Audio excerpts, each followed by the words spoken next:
말씀입니다.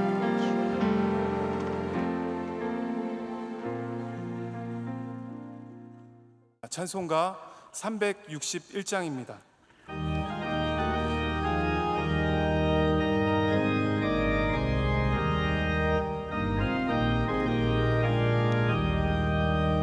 기도하는 이 시간 주께 무릎 꿇고 앞세 주 앞에 다 나아가네.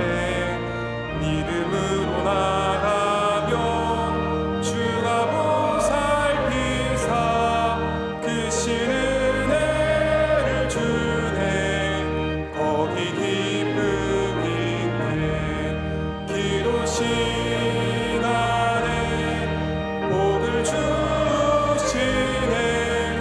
고난 내 마음 속에 기쁨 충만하네. 기도하는 이 시간 주가 곁에 오사 인자신 얼굴로 귀 기울이네. 우리만 비우고 주를 의지하면 크신 은혜를 주네. 거기 기쁨이 있네. 기도 시간에 복을 주시네. 고난 내 마음 속에 기쁨 충만하네. 기도하는 이 시간 주께 엎드려서 은밀하게 구할 때 곧 응답한대. 잘못된 것 아뢰면 측은히 여기사 크신 은혜를 주네.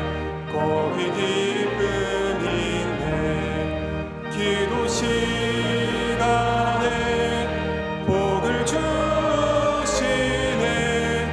고난 내 마음 속에 기쁨 충만하네. 기도하는 이 시간 주를 의지하고 크신 은혜 구하면 꼭 받으리라. 의지하는 마음에 근심 사라지고 크신 은혜를 주네. 거기 기쁨이 있네.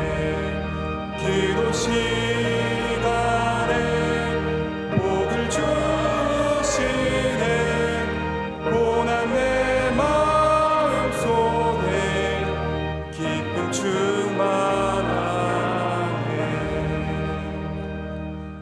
오늘 우리에게 주신 하나님의 말씀은 신약성경 고린도후서 12장 14절에서 19절까지의 말씀입니다.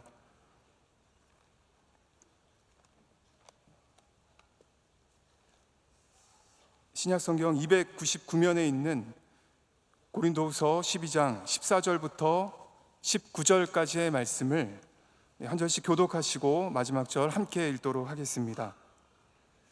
보라, 내가 이제 세 번째 너희에게 가기를 준비하였으나 너희에게 폐를 끼치지 아니하리라. 내가 구하는 것은 너희의 재물이 아니요 오직 너희니라. 어린아이가 부모를 위하여 재물을 저축하는 것이 아니요 부모가 어린아이를 위하여 하느니라.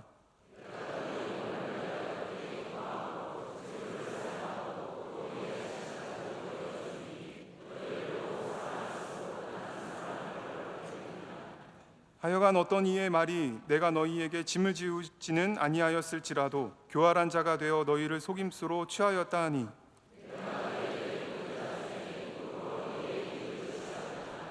내가 디도를 권하고 함께한 형제를 보내었으니 디도가 너희의 이득을 취하더냐? 우리가 동일한 성령으로 행하지 아니하더냐? 동일한 보조로 하지 아니하더냐?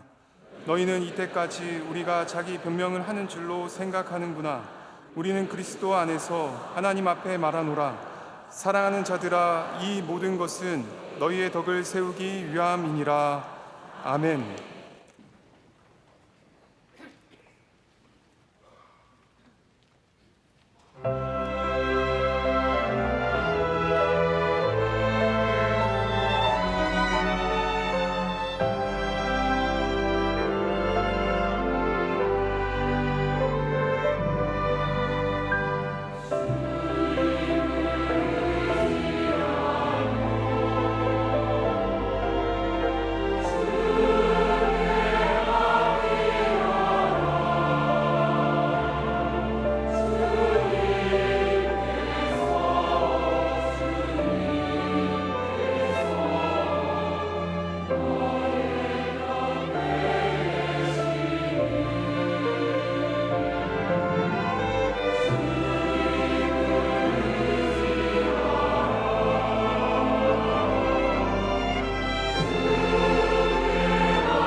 이제 말씀으로 은혜 받는 시간입니다. 담임 목사님께서 하나님이 쓰시는 사역자의 모습, 제아의 말씀을 선포하실 때 큰 은혜의 시간 될 줄 믿습니다. 사람을 부끄럽게 만드는 것이 생각보다 그렇게 어렵지 않습니다. 여러분이 마음만 먹으면 누구든지 그 사람 굉장히 망신 줄 수 있고 부끄럽게 만들 수 있습니다. 우리 교회 안에서도 함께 일하다가 마음이 안 맞으면 누군가를 부끄럽게 만드는 거 그렇게 어려운 일이 아닙니다. 어떻게 만들면 되냐면요, 잘 적으세요. 돈 밝히는 사람 만들면 되고요, 앞뒤가 다른 사람 만들면 되고요, 말만 하는 사람이라고 딱 브랜딩을 해버리면 그 다음부터 그 사람은 굉장히 부끄러운 사람이 될 수밖에 없습니다. 여러분, 그렇게 브랜딩을 당한 사람이 바울입니다. 고린도 교회에서 일하는 사역자들이 바울을 부끄럽게 하기 위해서 바울은 돈 밝힌다. 왜 고린도를 오느냐? 우리 교회 부자니까 오는 거다. 우리 교회 부자니까 돈 받으려고, 돈 거두려고 오는 것이다 라고 그 교회의 지도자들, 우리 계속해서 고린도 후서에 나오는 이 거짓 교사들, 복음을 왜곡하고 고린도 교회 사람들을 계속 끊임없이 하나님으로부터 멀어지게 하는 사역자들이 그렇게 만들어가고 있었습니다. 바울은 글은 힘이 있지만 말은 힘이 없다, 앞뒤가 다른 사람이다 라고 얘기를 했고, 바울의 여러 가지 모습들을 그들이 공격하고 고린도 교인들에게 이러한 이미지를 심어줬습니다.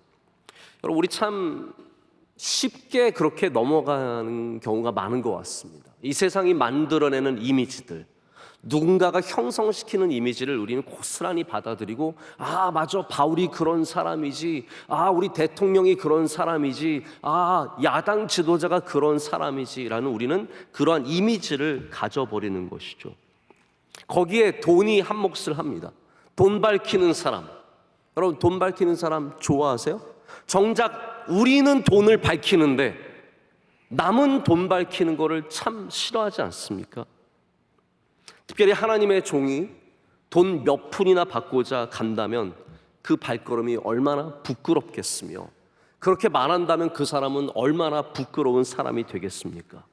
그래서 여러분, 누군가를 망신시키기를 원하신다면, 창피 주기를 원하신다면, 부끄러운 사람으로 만드시려면 돈 밝히는 사람으로 만들면 됩니다. 고린도 교회가 그렇게 했습니다. 거짓 교사들이 자신들은 참 사도임을 강조하면서 바울을 그렇게 만들어 놨습니다. 자, 그런데 바울이 오늘 뭐라고 합니까?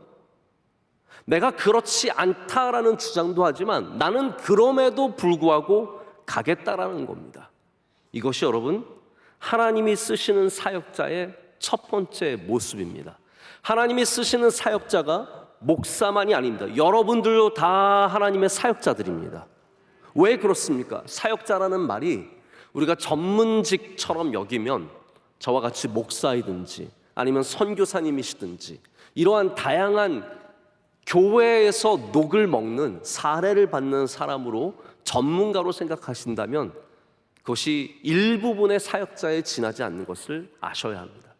사역이라는 말을 가장 쉽게 표현하면 일한다는 뜻입니다. 워크입니다. 사역자는 다른 멋진 표현이 아닙니다. 그냥 워커예요. 일하는 사람. 하나님이 쓰시는 사역자, 하나님 여러분 모두가 복음을 들고 일하시기를 원하십니다. 그렇기 때문에 여러분 한 명 한 명은 정말 테크니컬하게 말해서 다 사역자입니다. 아무리 작은 사람이라도 오늘 꼭 찬양팀에 있어야만, 찬양대에 서야만, 오늘 특순해야만, 혹은 핑크색 옷을 입고 안내를 하시고 여러 가지 역할을 감당하셔야만 사역자가 아닙니다.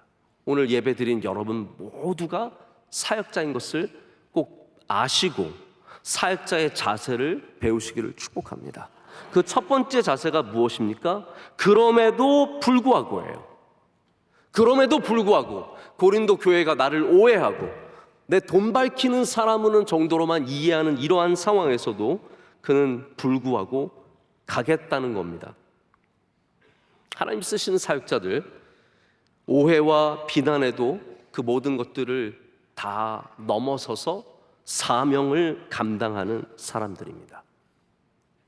여러분, 이 세상은 절대로 우리를, 저를, 여러분들을 제대로 이해하지 못합니다. 여러분 주변을 생각해 보세요. 가족이 여러분을 정말로 이해해 줍니까? 갑자기 되게 억울해지시죠? 가족이, 내 아내가, 내 자녀가, 내 부모가 나를 정말로 이해해 줍니까? 사실 그렇지 않습니다. 저도 저희 아내를 결혼하고 벌써 20년 넘게 살고 있습니다. 그 전에도 교회에서 오빠 동생으로 알고 있었습니다. 저에게 오빠라고 했습니다. 오래 알았습니다. 저희 아내가 유치원 다닐 때부터 봤습니다. 저는 얼마나 오래 본 겁니까? 그렇게 오래 봤는데도 안 질리는 거 보면 정말 신기하지 않습니까? 갑자기 무슨 딴 얘기를 하고 있는데, 아무튼 그렇게 오래 봐도 안 질리는 그 사람이 그렇게 오랫동안 저를 완전히 이해해 주지 못합니다. 이렇게 오래 알았는데, 40년을 넘게 알았는데 저를 완전히 이해하는 것은 아닙니다. 마찬가지입니다. 저도 저의 아내를 완전히 이해하지 못합니다. 그래서 말하다가 서로 오해합니다. 그 오해를 풀기 위해서 여러 가지 노력들을 해야 합니다. 세상은 절대로 나를 이해하지 못하고 내 자신도 나를 온전히 이해할 수가 없습니다. 그래서 우리는 오해받는 것을 어떻게 보면 당연하게 여길 수 있어야 돼요. 이 세상도 오해하고 남편도 자녀도 나의 아내도 모두가 오해하기 때문에 오해받는 것에서 넘어지면 안 된다는 거죠. 그럼에도 불구하고, 자, 바울이 고린도 교회에서 얼마나 오해를 많이 받았습니까? 자, 이 정도면요 다 때려치고, 나 안 해. 내가 너희밖에 없냐? 내가 교회를 몇 개를 세웠고 고린도 교회밖에 없냐? 내가 갈 때 나 에베소 갈래. 나 갈라디아 갈래. 나 가면은 나 반기는 사람들도 많고 내 앞에 엎드려가지고 절하는 사람들도 있고, 내가 가기만 하면은 사람들이 상다리가 부러지라 상을 차리는데 내가 뭐하러 이런 욕을 먹어가면서 고린도 교회를 가야 하냐고 말할 수 있겠지만, 바울은 그럼에도 불구하고 고린도 교회를 오늘 뭐라고 말합니까? 사랑한다고 말합니다. 난 너희를 사랑한다는 거예요. 너희 안에 덕이 세워지기를 원한다 라고 말하면서 그곳을 향해 갈 것을 표현하고 있습니다. 자, 오해에 대해서 조금 더 말씀을 드리겠는데요. 요즘에 우리나라에 다양한 이슈들이 있는 것 같습니다. 모든 것이 다 논쟁거리가 되고 있는 사회죠. 육아 방식에 대해서, 교육 방식에 대해서. 예전에 저희 때는 선생님한테 맞는 거 너무나 당연한 거였습니다. 전 아직도 기억이 납니다. 우리 정말 교련 선생님께서 날라차기로 저희 친구들 때리는 거 정말 인간이 아니, 저도 그때 막 분노할 정도로 막 후드려 팬다 그러나요? 뭐 후려 팬다 그러나, 하여튼 정말 무섭게 때렸던 것들이 너무나 생생하게 기억이 납니다. 근데 지금은 말 한마디만 해도 아동학대라고 하는 시대가 되어버리지 않았습니까? 아이를 어떻게 우리가 키워야 합니까? 우리나라 사람들은 뜨면은 반드시 눌러줍니다. 그래서 여러분 너무 일찍 뜨지 마세요. 너무 일찍 뜨지 마세요. 원로 목사님 예전에 저한테도 그런 말씀 하셨어요. 너 목회자가 너무 일찍 뜨려고 하면 안 된다. 하나님이 주시는 기회가 있으니까 기다려야 되고 그때까지 만들어 가라. 이렇게 굉장히 귀한 말씀 주신 적이 있거든요. 우리나라는 유명해지면 바로 밟아버립니다. 예전에 유명했던 김미경 강사 같은 분들 진짜 잘하셨는데 뭔가 이슈에 휘말려서 금방 사라지셨어요. 요즘에는 오은영 박사라는 분이 그렇게 또 공격을 받고 있습니다. 그분 프로그램 좋다고 그렇게 열심히 보더니 이제는 또 우리 금쪽이가요 그러면서 하시는 말씀 너무 경청하더니 이제는 또 오은영 박사가 잘못됐다고 얼마나 얘기하는지 모릅니다. 제가 한 번은 저희 아내가 이제 다양한 강의를 들어봤나 봐요. 그러더니 저한테 이분 강의가 참 좋다라고 하면서 소개를 해준 분이 있습니다. 제 이름은 기억이 나지 않는데 이분은 굉장히 뭘 많이 풀려고 하는 분이 아니에요. 예를 들어서 여기도 사춘기 있는 자녀들 있으시죠? 제가 보니까 사춘기 자녀가 저녁 예배를 따라 나온 것은 그건 기적과도 같은 일이고 그건 진짜 하나님이 주신 복입니다.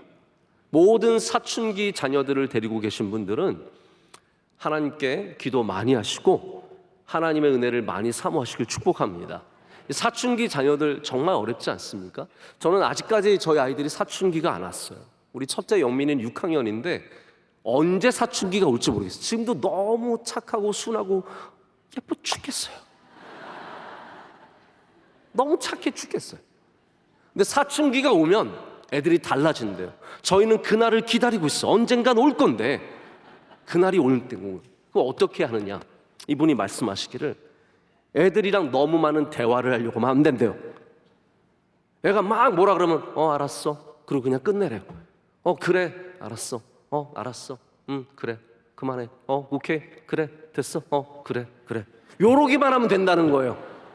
너무 많은 걸 하려고 하면 안 된다는 거예요. 왜 그렇습니까? 우리가 말을 할수록 더 사춘기 자녀와는 오해가 더 생긴다는 거예요. 풀려고 할수록, 제가 늘 말씀드리지만 아버지들은 절대로 자녀랑 풀려고 대화를 하지 마십시오. 야, 나 오늘 얘기 좀 하자. 이게 그 집이 그날 망하는 징조예요. 너 오늘 야, 아들아 오랜만에 얘기 좀 하자. 이거 얘기하는 순간부터 더 많은 오해가 쌓일 수밖에 없어요. 여러분, 우리 이렇게 가까운 사람들이, 이렇게 사랑하는 사람들이 오해하는 세상을 살아가고 있습니다. 우리가 그것을 다 풀 수 없습니다. 여러분, 우리 교회를 향한 악의적인 오해들 우리가 다 설명한다고 풀 수 있는 게 아닙니다. 알아도 인정해 주지 않는 것이 이 시대의 모습입니다. 그런데 중요한 것은 무엇입니까? 오해받는다고 멈추면 안 된다는 것이죠. 오해받아도 사명을 감당해야 합니다. 이것이 사명자의 자세입니다. 종종 저희가 미자립 교회를 돕고 어려운 교회를 도우면 사람들은 이렇게 말합니다. 명성교회 돈으로 해먹으려고 한다. 맞습니다. 저희가 돈으로 돕습니다. 그러나 그것이 돈으로 해먹으려고 하는 것은 아니죠. 그러면 우리가 그런 소리 안 듣기 위해서 미자립 교회 외면하고 어려운 교회 그냥 안 도와주면 되겠습니까? 우리나라에 있는 수많은 일들 우리가 그냥 손 놓고 우리 욕먹는데 뭐하러 그 일합니까? 하지 맙시다 라고 해서 하지 않으면 그러면 욕을 안 먹고 오해를 안 받겠습니까? 아니에요. 여러분, 우리가 무슨 일을 해도 싫어하는 사람들은 일부러 오해하고 말을 만들어내고 더 욕하고 더 미워합니다.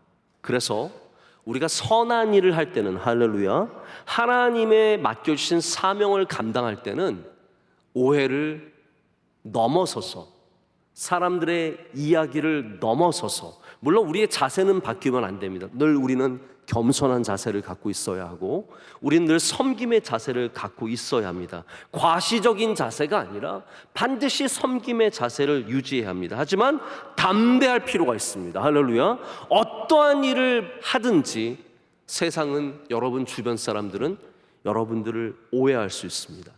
혹시 여러분 중에 가족의 오해를 받고, 친구들의 오해를 받고, 직장에서 오해를 받고, 함께 사역하는 사람들끼리 오해를 받는 분들 계십니까? 절대로 멈추지 마시고 선한 일을 실망하지 않고 끝까지 감당하시기를 축복합니다. 바로 그것이 하나님이 쓰시는 사역자의 자세입니다. 그래서 하나님이 쓰시는 사역자들은 세상의 모델과 다릅니다. 이 세상의 사람들은 명예가 있는 곳으로 쫓아갑니다. 하지만 우리는 그냥 명예를 쫓아가는 사람은 아닙니다. 살다 보면 명예가 주어질 수 있습니다. 하지만 우리의 표대는 명예가 아니죠. 이 세상 사람들은 돈을 쫓아갑니다. 여러분, 운동선수들이 한때 반짝하고 끝나는 거거든요. 그러니까 그 운동선수들을 돈으로 사는 사람들이 있습니다. 요즘에 사우디아라비아가 그렇게 돈으로 선수들을 삽니다. 메시에게 연봉을 얼마 준다고 했는지 아십니까? 저도 몰라요. 근데 어마어마하게 많이 준다 그랬어요. 우리가 상상하는 그 액수의 몇십 배가 될 거예요. 제가 지금 간단하게 기억하기로는 한 1,000억, 2,000억? 저는 사우디 갑니다. 왜 안 가요? 1,000억, 2,000억, 1년에 1,000억, 2,000억을 어떻게 벌어요? 그런데 메시는 안 간다는 거예요. 자기는 돈 때문에 운동하는 사람 아니라는 거죠. 그리고 미국에 가서 나는 500억만 받을 테니까, 네, 나는 조금만 받을 테니까. 그래서 지금 매일 막 2꽃씩 넣고 3꽃씩 넣으면서 열심히 운동하고 있습니다. 사람들은 다 돈에 끌려갑니다. 하지만 우리는 사명에 끌려가야 합니다. 이 세상이 어떠한 방향으로 가든 우리는 자꾸 사명에 끌려가는 사람들이 되어야 합니다. 제가 이 말씀을 묵상하다가 아주 오래전에 들었던 이야기가 생각이 났습니다. 혹시 여러분들도 기억하실지 모르겠는데 전영창이라고 하는 교장 선생님이 계셨습니다. 이분은 거창고등학교의 교장 선생님이셨습니다. 1945년에 48년에 광복하고 나서 바로 우리나라 처음으로 학생 여권을 갖고 유학 여권을 갖고 유학을 가신 분이시래요. 웨스트민스터 신학교에서 공부를 하다가 한국 전쟁이 발발해서 미군이 철수한다는 얘기를 듣고 자기가 나는 전쟁터에 가야겠다라고 해서 그 총장님 방에서 졸업식을 하고 한국으로 돌아왔다고 합니다. 그래서 부산에서 이 피난민들을 돕는 사역을 하다가 또 다시 미국에 돌아가서 공부를 마치고 돌아와서 많은 곳이 있었지만 거창고등학교에 가셔서 교장 선생님이 되셨습니다. 이분이 남긴 유명한 10계명이 있습니다. 거창고등학교의 직업 선택의 10계명이 이렇습니다. 한번 보십시오. 1번 월급이 적은 쪽을 택하라. 여러분 이게 할 수 있으시겠습니까? 2번 내가 원하는 곳이 아니라 나를 필요로 하는 곳을 택하라. 3번 승진의 기회가 거의 없는 곳을 택하라. 4번 모든 조건이 갖춰진 곳을 피하고 처음부터 시작해야 하는 황무지를 택하라. 앞다투어 모여드는 곳에 가지 마라. 아무도 가지 않는 곳으로 가라. 장래성이 전혀 없다고 생각하는 곳으로 가라. 사회적 존경을 바랄 수 없는 곳으로 가라. 한가운데가 아니라 가장자리로 가라. 부모나 아내나 약혼자가 결사 반대하는 곳이면 틀림없다. 의심치 말고 와라. 왕관이 아니라 단두대가 기다리는 곳으로 가라. 여러분 이거 받아들이실 수 있으시겠어요? 솔직히 우리가 이거 보면서 좋은 얘기야. 근데 나는 그렇게는 못할 것 같아. 나는 그렇게는 안 할 것 같다라는 아마 마음이 굉장히 많이 드실 거예요. 근데 이 안에 있는 모든 것들이 제가 이걸 여러분 맞다고 여러분께 말씀을 드리는 건 아닙니다. 여러분 왜 돈 조금 더 준다는데 거기 가셔도 돼요. 굳이 덜 준다는 데를 갈 필요는 없어요. 근데 이 안에 어떤 이야기가 담겨 있습니까? 이 안에는 사명이 담겨 있는 거예요. 그냥 세상 사람처럼 흘러가지 말고 남들이 그냥 박수 쳐주기 때문에 가지 말고 너의 꿈이 있는 곳으로, 할렐루야, 너를 부르신 곳으로, 소망이 있는 곳으로, 그냥 사람들이 소망이 있다는 곳이 아니라 정말 하나님과의 기도 속에서 소망을 발견한 곳으로, 바로 그곳으로 가라고 이 이야기가 우리에게 말하고 있습니다. 여러분 사명자는 그렇습니다. 우리 사명자는 그냥 사람들이 박수 쳐준다고, 돈 더 준다고, 인정해 준다고, 좋아한다고 아닙니다. 우리는 그렇지 않을지라도 그럼에도 불구하고 고린도 교회를 향해서 갈 수 있는 주의 종들 되어야 할 줄로 믿습니다. 두 번째는 우리 사명자는 하나님 아버지의 마음을 가져야 합니다. 아버지의 마음. 한번 우리 따라해 보겠습니다. 아버지의 마음.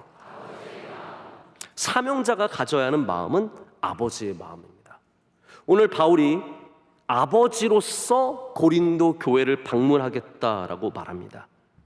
어떤 의미입니까? 내가 무엇을 얻기 위해서, 아버지의 마음은 그거예요. 내가 무엇을 얻기 위해서 가는 것이 아니라 뭐 하기 위해서 가는 거예요? 주기 위해서 가는 거예요.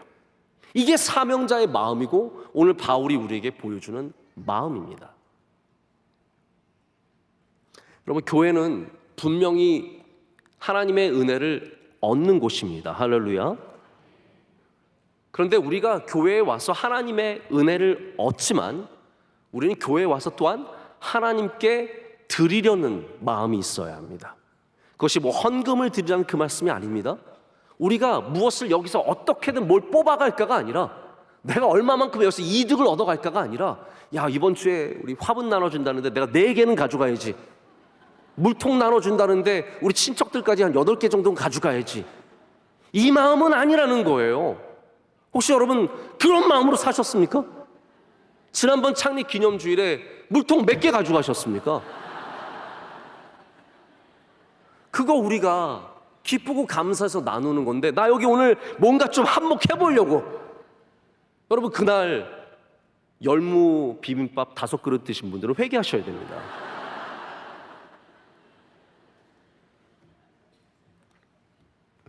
남들을 위해서 양보할 수 있고 남들이 더 받아가기를 바라는 마음이 있어야지 내가 몇 개를 더 챙기고.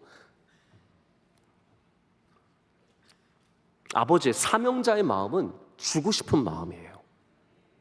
이게 바울의 마음입니다.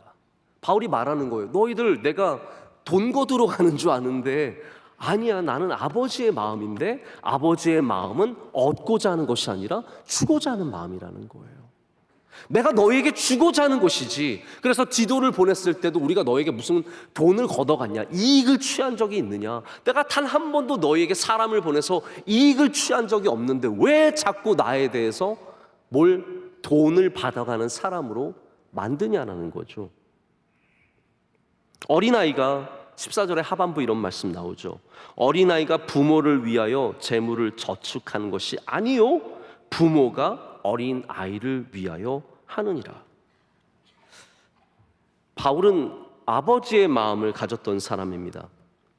자녀가 반항하고 오해하고 힘들게 하고 어렵게 하는 가운데도 오직 그들을 사랑하는 마음으로 가르치고 바로 인도하기 위해서 그 모든 오해와 받는 어려움은 문제가 되지 않았습니다. 여러분, 우리 명성교회 모든 교인 여러분들은 아버지의 마음을 가지시길 축복합니다. 내가 조금 힘들다고 해서, 내 말을 좀 안 듣는다고 해서, 나를 어렵게 하고 오해한다고 해서 그냥 버려버리면 안 된다는 것이죠.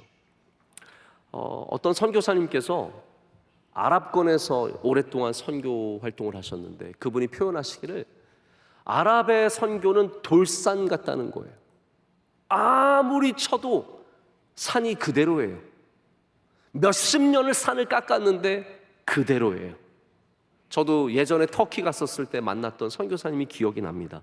제가 신학교 때니까 거의 한 25년 전, 7년 전 이야기인데 제가 만났던 선교사님이 정말 저희 신학생들이 가니까 눈물을 먹으면서 그런 얘기를 하시는 거예요. 목사님, 전도사님, 제가 여기서 지금 10년 동안 사역하고 있는데 한 명 전도했어요. 한 명 전도했어요. 돌산이죠. 안 깎입니다. 그런데 그 돌산을 절대로 포기할 수 없는 것이 아버지, 바로 사명자의 마음입니다. 여러분, 돌산은 그냥 버립니까? 무슬림들이 있는 돌산들은 그냥 버려야 합니까? 아닙니다. 우리가 땅을 원망할 때가 있습니다. 바울 같으면 그럼 원망할 수 있을 것 같아요. 헛떡하다가 고린도 같은 땅이 있을 수 있을까? 이렇게 완악하고 이렇게 단단하고 이렇게 물을 뿌려도 부드러워지지 않는 땅은 너무너무 어려운 거죠. 그거 안 가면 되는 겁니다. 버리면 되는 겁니다. 우리는 그렇게 살 때가 많습니다. 저 사람 너무 어려워, 그냥 버리자. 저 땅은 너무 힘들어, 저기 그냥 버리면 되는 거야. 그런데 바울은 땅을 원망하지 않았습니다. 자, 여러분들도 땅을 원망하지 마십시오. 땅을 원망하지 마시고 땅을 포기하지 마시고 우리는 눈물로 씨를 뿌리는 자들이 되어야 합니다. 우리 스스로도 그런 원망을 합니다. 하나님, 왜 제 땅은 씨만 뿌리면 1년에 3번 출소할 수 있는 땅이 아닙니까? 그런 땅 보면 얼마나 부럽습니까? 제가 미국에서 늘 고속도로 다니면 상행선과 하행선이 있으면 그 사이에 땅이 얼마나 큰지 몰라요. 거기에 자라나는 풀이 얼마나 풍성한지 모릅니다. 제가 그거 보면서 저거 우리나라 저 땅에 있으면 진짜 대박이겠다. 저기서 별의별, 저기서 상추 키우고 저기서 고추 키우고 어마무시하게 많은 거 키울 텐데 왜 저 땅은 저렇게 잘 자라는데 우리 땅은 왜 이렇게 안 자라는지, 우리는 왜 이렇게 힘든 시대에 교회를 일궈야 하는지, 저는 사실 여러분 다음 세대 목회자들을 향해서 굉장히 미안한 마음이 많이 있습니다. 저는 그래도 끝물이라도 지금 빨아먹고 있는 거예요. 죄송합니다. 부흥의 시대가 거의 저물었어요. 저는 그래도 여러분들이 아직 계시잖아요. 80년대, 90년대 눈물로 기도하셨고 교회들이 왕성하게 세워지는 가운데 열심히 예배 지키시고 교회를 지키셨던 여러분들이 아직도 쌩쌩하게 여기 계시잖아요. 저는 얼마나 복인지 모릅니다. 저는 부흥 시대에 어떻게 보면 끝물을 먹으면서 살고 있어요. 그런데 지금 대학생들, 지금 청년들, 목회자들 보면 굉장히 걱정이 됩니다. 아, 저 시대는 어떻게 될까? 저 힘든 땅에서 어떻게 농사를 지어야 할까?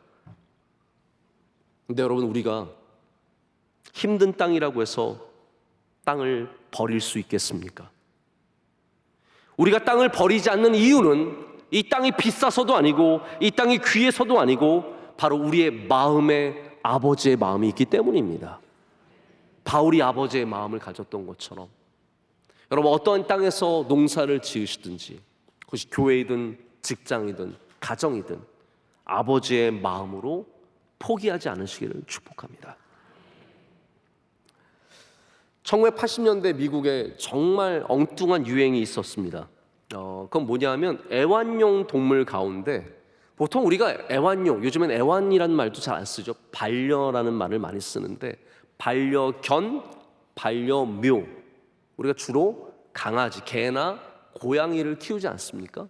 근데 미국에 80년대 어떤 유행이 있었냐면 애완용 돼지를 키우는 유행이 있었습니다.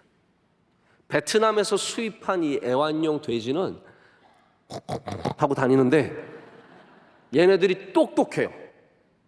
대소변을 다 가리고 주인을 알아보고 가서 애교도 부리고. 여러분, 돼지가 애교를 부려보십시오. 진짜 돼지 같습니다. 근데 이 돼지는 베트남에 있는 특별한 종이었는데 몸무게가 20kg까지밖에 안 나간다는 거예요. 그래서 미국에 이게 유행을 확 시작이 돼서 너도 나도 막 돼지를 끌고 다니는 사람이 생길 정도로 유행을 하기 시작했습니다. 근데 문제는 뭐였냐면 20kg까지 찐다는 것이 거짓말이었던 거예요. 키워보니까 얘네들이 70kg까지 찌는 거예요. 집안에 이딴만한 애들이 다니면서 얘네들이 잘못 잠을 자면 애들이 깔려 죽으니까 이게 점점 사람들이 이 돼지를 버리기 시작하는 거예요. 못 키우겠다는 거죠. 근데 미국에 아주 독특한 사람이 있었습니다. 그 사람의 이름이 데일 리프라고 하는 사람이에요. 제가 만들어낸 얘기 아닙니다. 데일 리프라고 하는 사람이 자기의 애완용 돼지인 루푸스랑 사랑에 빠졌어요. 너무 귀여운 거예요. 너무 예쁜 거예요. 그래서 얘가 무슨 짓을 해도 예쁘고, 그래서 얘를 잘 키우기 위해서 시골로 이사를 아예 갔습니다. 왜냐하면 얘가 자꾸 카펫을 뜯어먹고 막 벽지를 다 뜯어버리고 그러니까 안 되겠다 싶어가지고 웨스트 버지니아 산골로 들어갔는데, 이분이 들어가면서 어떤 일을 했냐면 남들이 버리는 돼지들을 모아서 갔어요. 120마리를 모아서 그 웨스트 버지니아의 농장에다가 돼지를 풀었어요. 이 돼지들이 농장에서 사니까 너무 행복한 거예요. 진흙탕에 들어갔으면 막 하면서 그리고 막 좋아가지고, 그리고 수영장에 들어가서 목욕을 쫙 하고 나오면 이 리프라고 하는 사람이 돼지가 너무 이쁘니까 얘네들을 만져주는 거예요. 배 마사지를 해주는 거예요. 그럼 돼지들이 줄을 서는 거예요. 서로 배를 마사지 받는 거예요. 그래서 이분이 점점 그 농장을 넓히면서 수많은 돼지들을 베이컨이 안 되고 삼겹살집으로 안 가도록 지켜주고 보호해줘서 그들이 잘 살았다는 얘기입니다. 여러분, 이해가 되십니까?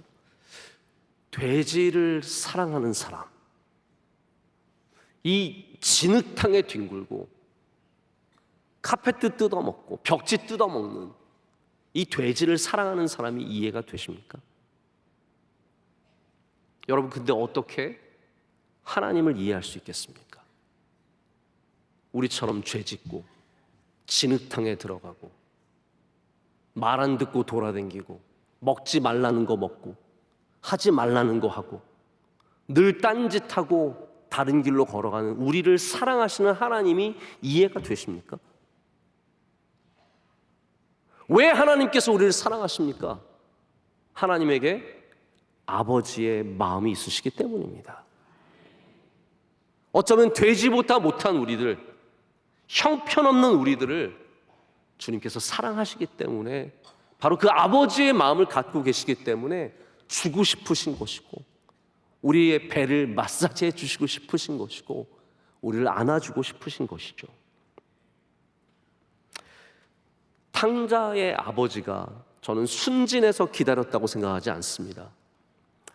탕자의 아버지가 그렇게 생각했을까요? 아무것도 모른 채 그래도 우리 탕자가 착한 애지, 얘 원래 착한 애인데 어쩌다가 그렇게 된 거야, 얘가 나쁜 짓을 했을 리가 없어, 돈을 탕진했을 리가 없어, 이러면서 기다린 게 아닙니다. 탕자의 아버지는요, 탕자가 무슨 나쁜 짓을 했는지 아마 다 알았을 것입니다.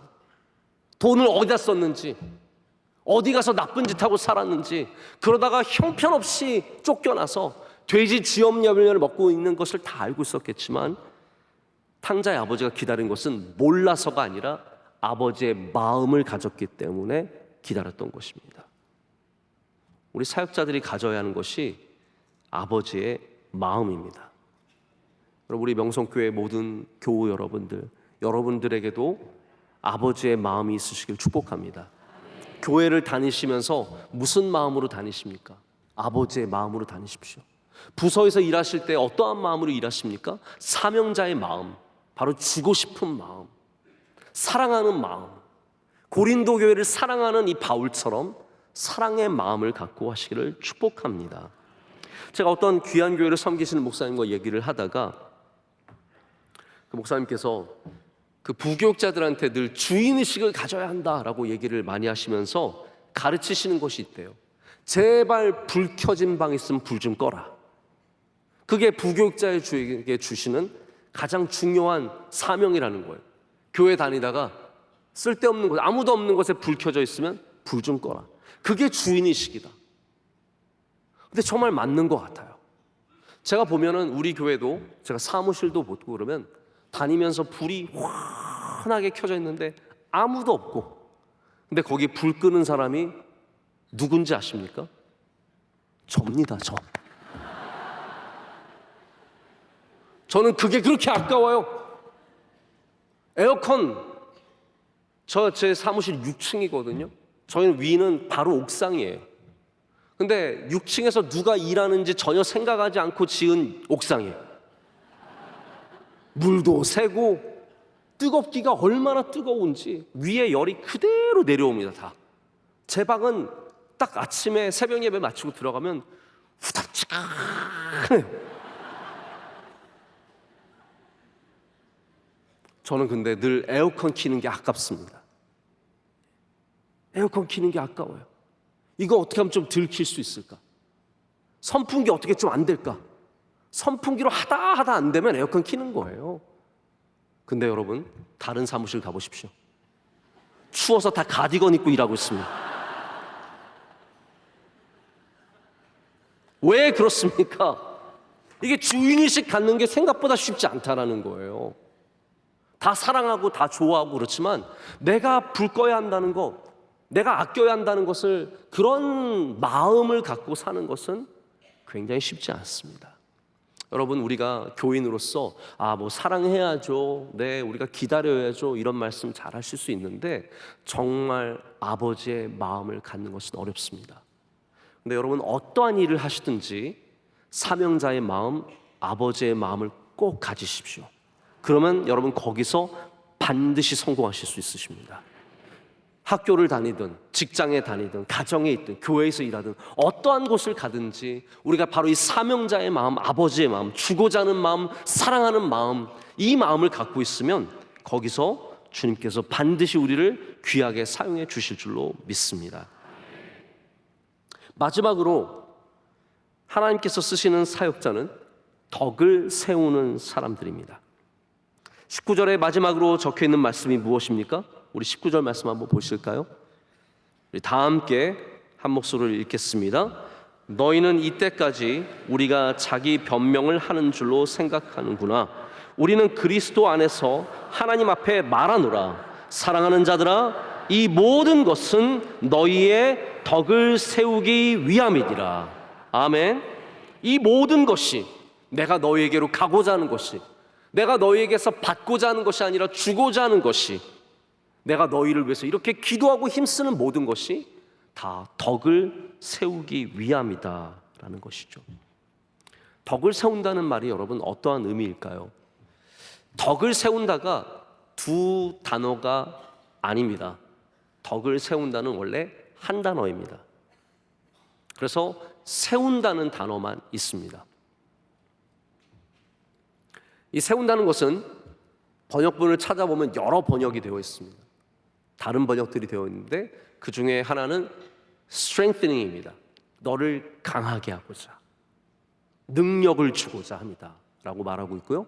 다른 곳에서는 edifying이라고 해서 건물을 세운다 라는 말을 하고 있고, 또 다른 곳에서는 build you up, 너를 세워나간다 라고 말하고 있습니다. 이 모든 것들이 사실은 같은 의미입니다. 사역자의 중요한 자세가 무엇입니까? 나의 사역을 통해서 하나님의 뜻이, 할렐루야, 주 예수 그리스도의 복음이 그 사람들 가운데 단단하게 세워지는 것, 그것을 바라는 것이 바로 사역자의 마음이어야 합니다. 내 건물이 남고 내 이름이 남고 나의 역사가 남고 내가 얼마나 훌륭한 사람, 업적이 남는 것이 아니라 복음이 남는 것, 할렐루야, 복음이 세워지는 것, 여러분의 삶 가운데 김 하나가 기억되는 것이 아니라 예수 그리스도가 기억되게 하는 것, 이것이 바울이 원하는 사명자의 모습, 우리가 가져야 하는 모습입니다. 여러분, 나중에 저를 꼭 잊어주십시오. 아멘 하시길 바랍니다.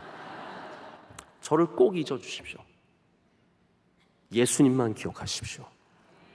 예수님만 붙잡으십시오. 제가 여러분을 세워드릴 수 없습니다. 저의 말이 여러분을 세우는 게 아닙니다. 주님의 말씀이 여러분을 든든하게 세워갈 뿐입니다. 주님의 복음이 여러분을 단단하게 세워갈 뿐입니다. 그래서 사람은 잊어도 됩니다. 오직 예수 그리스도만 잊지 마십시오. 바울이 갖고 있는 사명이 그거예요.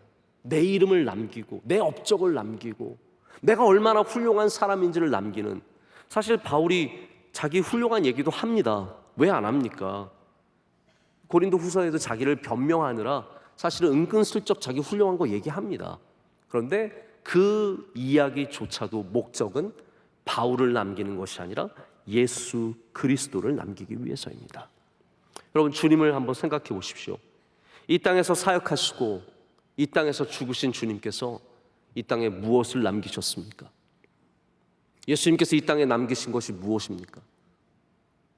무덤교회, 그 귀한 무덤교회 예수님이 남기셨습니까? 아닙니다. 팔복교회, 그 아름다운 팔복교회 예수님이 남기셨습니까? 아닙니다. 예수님은 그 흔한 기념비 하나 남기지 않으셨습니다. 예수님의 무덤교회, 십자가, 팔복교회 모든 것 다 사람들이 만들었을 뿐입니다.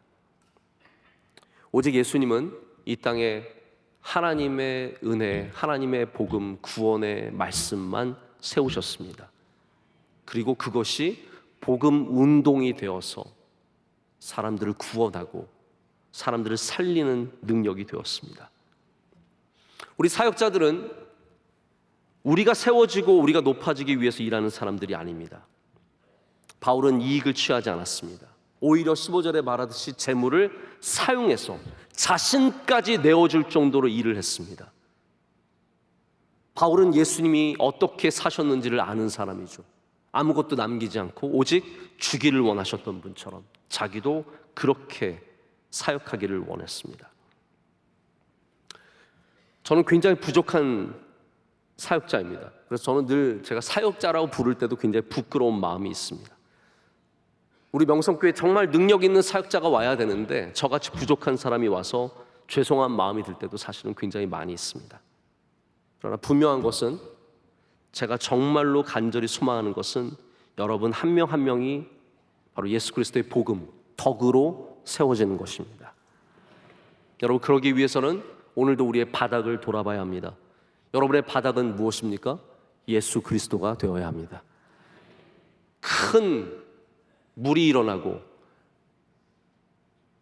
풍랑이 불어도 우리의 바닥은 반석 같은 예수 그리스도에서 여러분의 집이 흔들리지 않게 될 줄로 믿습니다.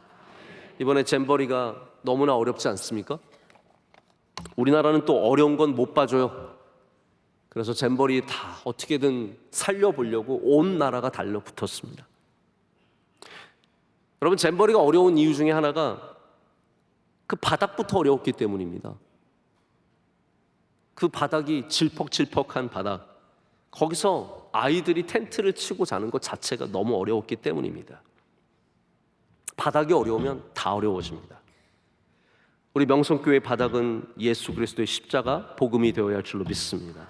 여러분의 가정 내 바닥도 예수 그리스도, 복음의 십자가가 되시길 축복합니다. 그러면 내일 오는 풍랑, 내일 오는 태풍, 이름 아십니까? 카눈이라고 합니다. 큰 눈도 아니고 카눈이라고 합니다. 우리 카눈 같은 태풍도 이겨낼 수 있는 믿음. 카눈의 10배가 되는 태풍이 와도 그 든든한 여러분의 복음의 집을 절대로 무너뜨리지 못하게 될 줄로 믿습니다. 우리 함께 찬양하겠습니다. 이 시간 찬양할 때 우리 주의 손에 나의 손을 포개고 찬양하시겠습니다.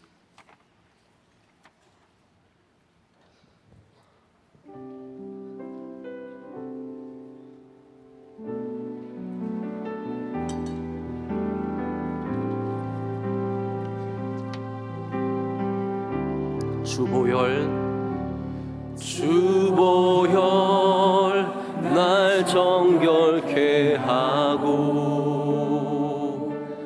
주보혈 날 자유케 하니, 주 앞에 나 예배하는 이 시간 나의 모든 것을 주께 드리네. 주의 손 날 위해 지키셨고, 주의 발 날 위해 닦으셨으니, 이제는 내가 사는 것이 오직 주를 위해 사는 것이라.